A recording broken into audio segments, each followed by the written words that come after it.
Bonjour tous ceux qui nous suivent depuis notre plateforme pédagogique École au Mali. Nous sommes dans la suite de la présentation de nos cours en ligne, et notamment l'époque moderne. Et les philosophes que nous avons cet après-midi, par rapport à la question de l'être et du devenir, c'est René Descartes pour les classes de TSS et de lettres et littérature. Alors, d'abord, nous allons présenter brièvement qui fut Descartes. Ce qui est certain, c'est que la plupart d'entre nous connaissent le qualificatif cartésien. Très souvent, ce terme est utilisé en français pour désigner l'attachement d'une personne à la méthode. Quand on dit que, très souvent, quand on dit que quelqu'un est cartésien, ça suppose son fort attachement à la méthode, c'est-à-dire il fait tout de façon méthodique, de façon mesurée, de façon calculée, etc. Ce mot cartésien, effectivement, vient d'un nom propre, qui est René Descartes. Et René Descartes est un philosophe. Il est philosophe,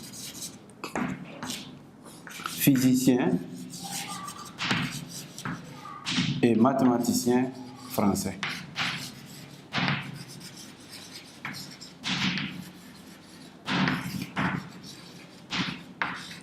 Il est né en France, précisément à La Haye, dans le département de la Touraine, le 31 mars 1596. Il est né d'une famille de noblesse, de petite noblesse, et il a effectué de brillantes études dans une école chrétienne qu'on appelle le collège des Jésuites de la Flèche.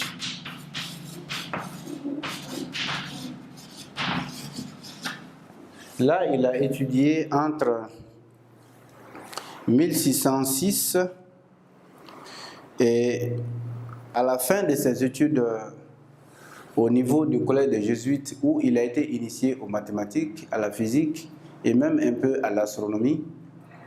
Il faut dire que Descartes ne trouvera pas une grande satisfaction dans ces études-là, parce qu'il estime que jusque-là, la connaissance la plus dense, la plus dynamique, qui puisse être la formation qu'il a reçue chez les Jésuites, une formation vraiment complète, et complétée justement avec des connaissances religieuses, ne lui a pas permis jusque-là de s'assurer de la certitude, du bien fondé de tout ce qu'il a reçu comme connaissance. Donc, il va passer à l'université où il va étudier le droit à Poitiers. Il fait 2 ans d'études de droit à l'université de Poitiers. Donc, après ces études-là, Descartes est, on va dire, presque déçu d'étudier. Il va quitter l'école. Selon ses termes, il va emprunter le chemin de la vie. C'est-à-dire, il va consulter le grand livre de la vie. C'est quoi? Il va essayer d'expérimenter de lui-même ce que c'est que la vie, pour voir si jamais il y a d'autres vérités à apprendre qui soient plus fondées et différentes de celles des vérités de l'école. C'est ainsi qu'il va intégrer, d'abord en 1618, il intègre l'armée de Maurice de Nassau. Maurice de Nassau, qui était en guerre contre l'Espagne. Ensuite, il n'a pas là aussi l'occasion de pratiquer le métier des armes comme il le souhaitait, parce qu'il est réserviste. Donc, il va quitter l'armée de Maurice de Nassau pour intégrer une autre armée, cette fois-ci allemande, l'armée de Maximilien de Bavière. L'armée de Maximilien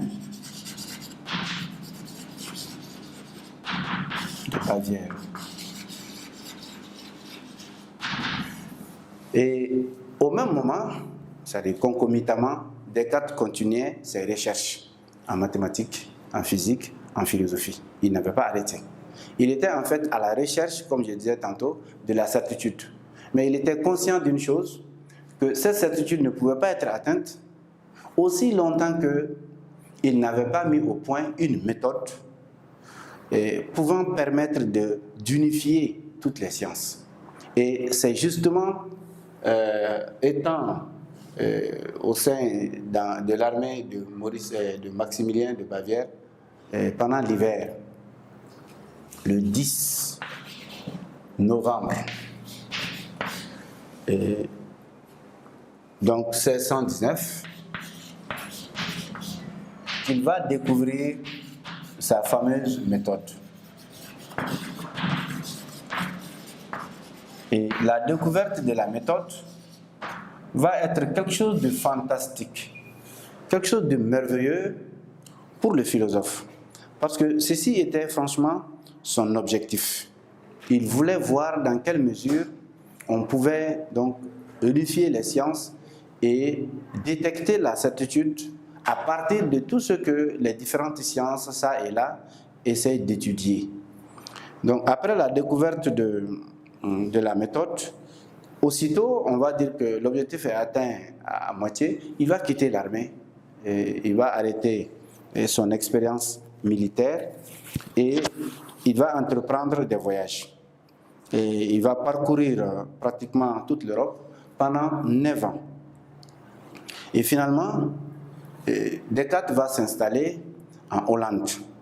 Et c'est là-bas que ses premiers écrits, notamment le traité du monde, qui est son tout premier livre, il va essayer de le publier. Mais avant, Descartes envoie un exemplaire du livre à son ami Mersenne, qui était un prêtre et ami à Descartes, pour voir si toutefois les vérités, les thèses avancées dans ce document n'étaient pas en porte-à-faux avec les principes de l'Église. C'est pendant ce temps qu'il apprend, justement, le 22 juin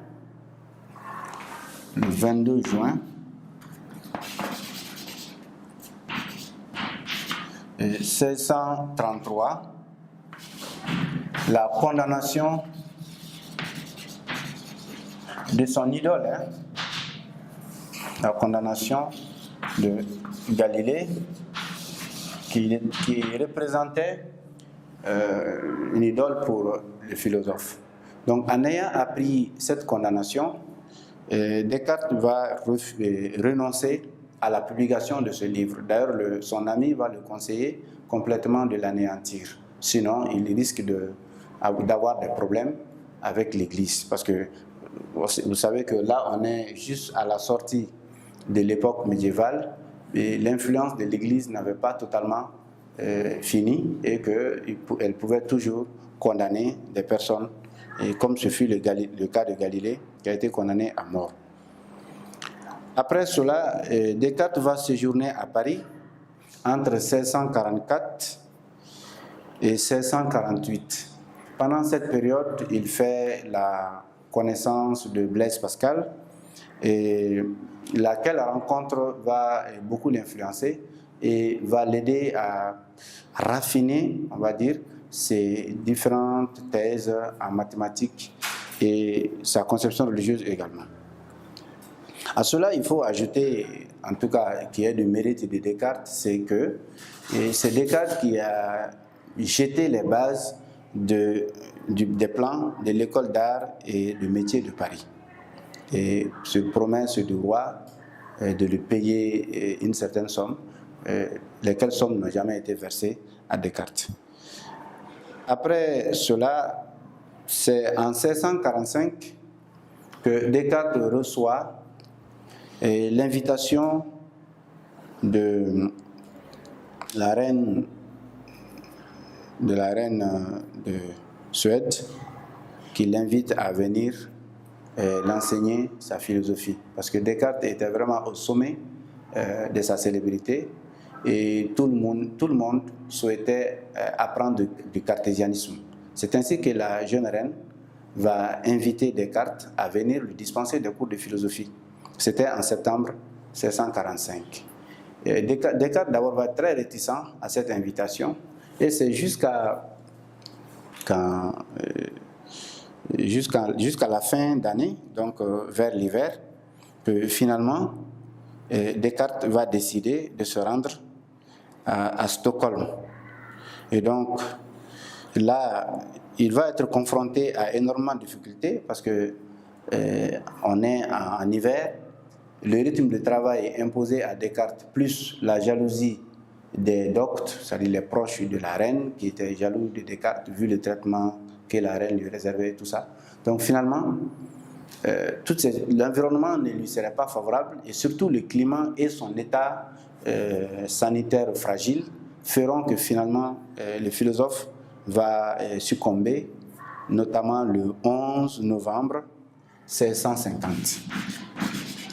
Le 11 novembre 1650, probablement d'une pneumonie. Et cette thèse de la mort de Descartes d'une pneumonie reste problématique puisque les historiens de la philosophie ne sont pas unanimes et pour d'autres, ce serait pour d'autres raisons, notamment il y a des motifs d'empoisonnement qui sont aussi évoqués. Donc c'est en gros ce qu'a été le parcours de Descartes, brièvement présenté.